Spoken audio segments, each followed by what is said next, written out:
So one of the things I figured out along the way was that Ethernet was going to win. It didn't really matter what the future was what the future standard was. Whatever it was going to be, it was going to be called Ethernet. And so I started with a company that had its trouble, had downsized because it couldn't build its product, and had gone from 80 people down to 8, called Kalpana. And a friend of mine who had invested in it asked me to help, and I jumped in. And lo and behold, we figured out that we could really make this successful. And this was the company that invented the Ethernet switch, and which is eventually how I made my way to Cisco, because about 2 years after I joined, we had gone from literally 0 to a run rate of about $60 million a year. As I tell people, at one point in time, I had 100% of the Ethernet switch market. And then I fought for 15 years to try and get that back again. But Cisco bought us in 1994. And again, it was a very mediocre acquisition. I thought actually that I was going to leave. And by mediocre acquisition, what I mean to say is that Cisco bought it, but of course you have people already inside the company who want to be on top, want to be leaders, and so forth. And what they did was they really suppressed the management and the employees of the acquired company. And this was actually rather typical, because at that point in time, in the early, this was the early 90s, and the 20 years prior to that, mergers and acquisitions, any acquisition in the high-tech space always met with failure. All the employees left, they went on to start another company, and the valley was ripe with companies that had been started from the departed executives and engineers from companies that had been acquired. And at the time, John Chambers, who's CEO of Cisco, came to me and said, well, I'd like you to start and build a business development organization within Cisco. And I said, why would I want to do that? Everybody knows that M&A doesn't work in high tech. And he said, well, why don't you try to find a way to make it work?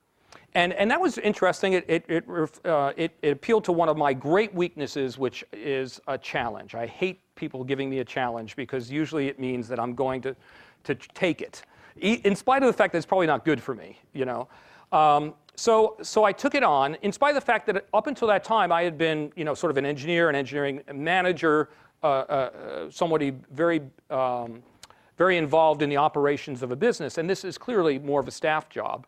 But to be honest with you, Cisco stock was doubling every year. It was a good place to be. I was a little bit tired from all of the startups, so it was a good place to I thought, rest for a while, albeit it turned out that it never got to be a rest. And so we took that on, and with the idea being, and this may sound odd to you, but for the most part, M&A is run by deal people, financial people. And what they will do is they'll identify a company that at a, quote, strategic level makes a lot of sense for another company to buy. In other words, it has a complementary product, or it has a strong development team, or it's part of a new marketplace that the other company wants to get into. So they say, strategically, it makes a lot of sense. Let's go buy it. They buy it, and then they say, okay, we won, it's done. And then no more work. In many cases, very little work then goes into making it successful. And my view, especially having been acquired twice, and in both times where the acquisition was not really very pleasant, I looked at it from the other point of view, which is that, well, if you're going to buy something, it doesn't really, any idiot with a checkbook can buy something. The whole point is not buying it. The whole point is making it successful, first of all. And in a high-tech business, where products change every year, and where your product 2 years from now is going to be different than the product today, the important assets are the ones that walk out of the door every night. And so the first thing you need to do is make sure that the employees that you're acquiring feel completely empowered to continue building great products. And the great thing about Cisco was it had a fabulous sales force.